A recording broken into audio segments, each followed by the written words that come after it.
Students, previous lecture में हम लोग पढ़े थे relative lowering vapour pressure and lowering vapour pressure. आज हम लोग पढ़ेंगे कि रिलेटिव लोअरिंग वेपर प्रेशर पे न्यूमेरिकल अप्रोच कैसे करेंगे। जैसा कि आप लोगों के नोट्स में नीचे डिस्क्रिप्शन में दिया हुआ है उसका न्यूमेरिकल्स, तो उसको आप डेफिनेटली बनाइएगा इसके बाद।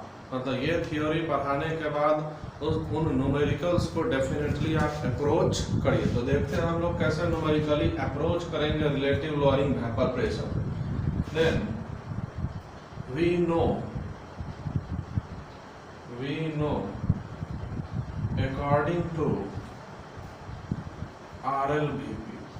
आरएलवीपी के अकॉर्डिंग हम लोग जानते हैं कि P0 minus PS upon P0 equal to mole fraction of solute.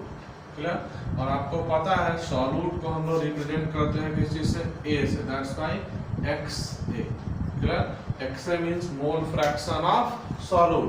P0 क्या है आपका, vapour pressure of pure liquid, और प्योर लिक्विड को क्या बोलते हैं, सॉल्वेंट। क्लियर।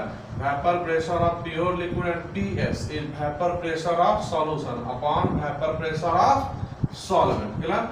अब यहाँ से हम लोग क्या करेंगे, आपको पता है कि इसी को हम लोग RLVP कहते हैं, तो RLVP इक्वल्स टू XA।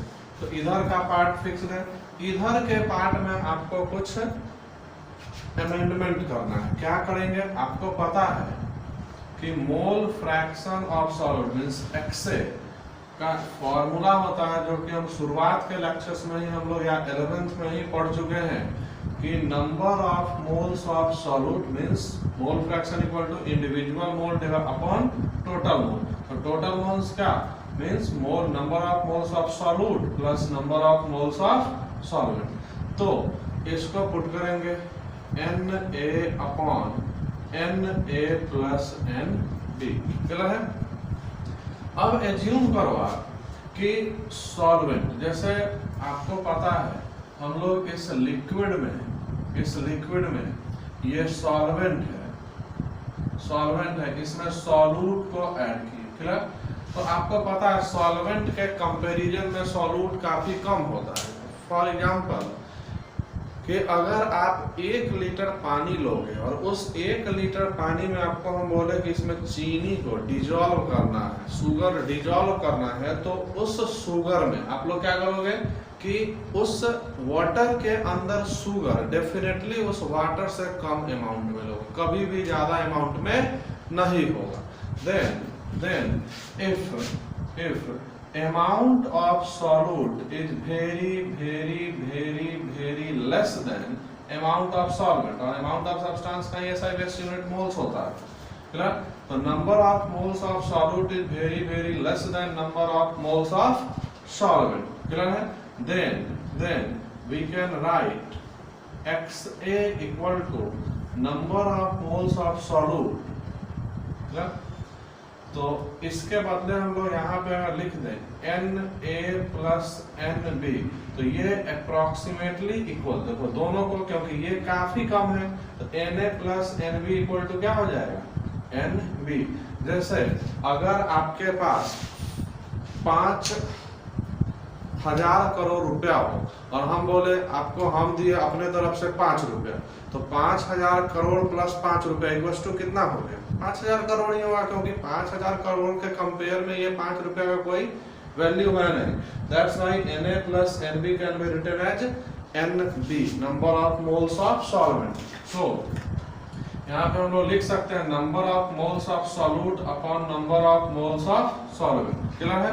तो इसके बदले यहाँ लिख सकते हैं XA के बदले number of moles of solute upon number of moles of solvent. कोई डाउट नहीं, यहाँ से लिखेंगे इसको। क्लियर है। अब दूसरा पॉइंट आपको पता है कि number of moles equal to होता है weight upon molecular weight. Clear है। तो ये सॉल्यूट का नंबर ऑफ मोल्स है, तो सॉल्यूट का वेट अपॉन उसी सॉल्यूट का मॉलिक्यूलर वेट। क्लियर।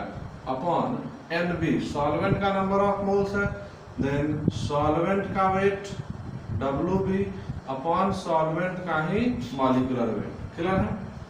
तो this can be written as WA upon MA into MB upon WB. This is P not minus PS upon P not equal to WA into MB upon MA into WB. This is numerical approach of RLBP. Clear है? अब इस पे बहुत सारा question आपके notes में जो कि डिस्क्रिप्शन बॉक्स में दिया हुआ है उसमें जो है सो क्वेश्चंस गिवन है, उन क्वेश्चंस को डेफिनेटली लगाइए, आपका सारा का सारा प्रॉब्लम इस पे सॉल्व होगा।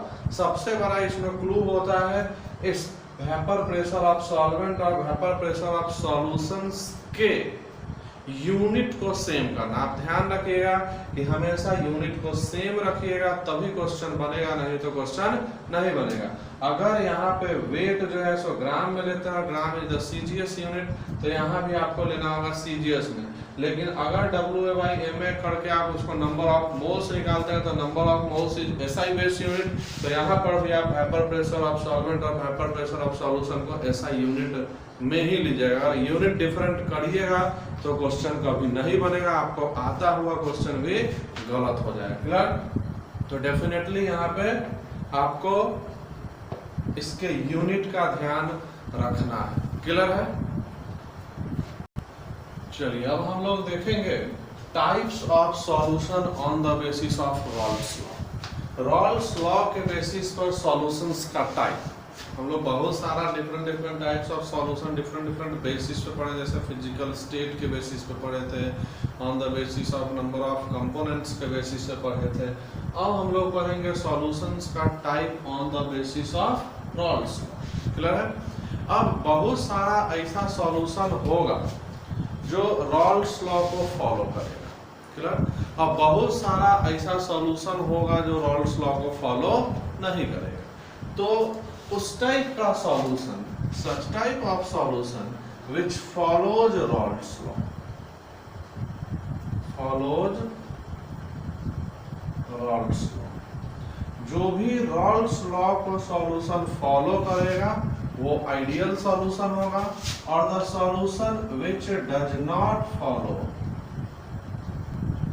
does not follows रॉल्स, जो भी रॉल्स लॉ को नहीं फॉलो करेगा वो क्या होगा? नॉन आइडियल सॉल्यूशन होगा। क्लियर है? अब रॉल्स लॉ शायद आपको याद है, रॉल्स लॉ हम लोग क्या पढ़े थे? PS equal to P not into XA, यही पढ़े थे ना? क्लियर है? PS equal to means vapour pressure of solution equal to P not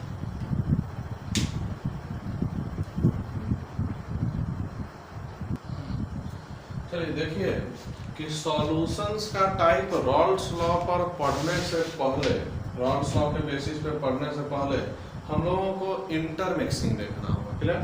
अगर दो सॉल्यूशन हम लेते हैं, सॉल्यूशन A और सॉल्यूशन B, जिसका वेपर प्रेशर साइमल्टेनियसली, ये सॉल्यूशन A का वेपर प्रेशर PA है और सॉल्यूशन B का वेपर प्रेशर PB है, और इस दोनों को इंटरमिक्स करते हैं, इंटरमिक्स करते हैं तो एक रिजल्टिंग सॉल्यूशन बनता है जिसका vapour pressure means pressure total pressure PA plus PB।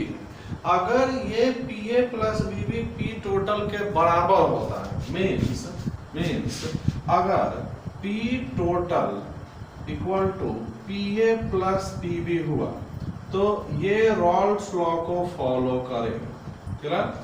If the vapor pressure of resulting solution is equal to the sum of the vapor pressure of two intermixing solutions, then it follows Rolle's law and such type of solution is called ideal solution। लेकिन ऐसा भी हो सकता है कि इस दोनों को इंटरमिक्स करें और ये इक्वल नहीं हो, means P total not equal to PA plus PB, means कोई रिएक्शन हो जाए और उसका वेपर प्रेशर डिफर कर जाए। तो इस केस में जब इक्वल नहीं होगा तो दो केस जनरेट होता है। कौन कौन सा केस जनरेट होता है? एक फर्स्ट केस कि P total is greater than PA plus PB, या तो बड़ा हो जाएगा उससे, और नहीं तो दूसरा केस जनरेट होता है कि P total is less than PA plus PB। यही दो ठो हो सकता है ना, दूसरा तीसरा क्या होगा? अगर एक तो यहाँ इक्वल हो गया कि P total equal to PA plus PB, दूसरा अगर इक्वल नहीं होता है, P total not equal to PA plus PB, then it may be either greater than और लेस देन, यही तो होगा। अगर total pressure equal to the sum of two resulting solutions pressure, then this is called ideal solution। और अगर not equal to होता है then this is called non ideal solution। अब non ideal solutions का दो टाइप होता है इस बेसिस पर कि वो फाइनल रिजल्टिंग प्रेशर उससे बड़ा है कि छोटा। अगर बड़ा होगा this is called positive deviation of non ideal solution. क्या होगा?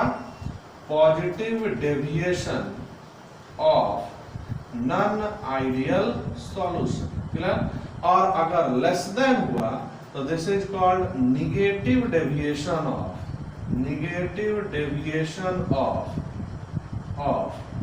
Non ideal solution. इस बेसिस पर ये दो टाइप का होता है।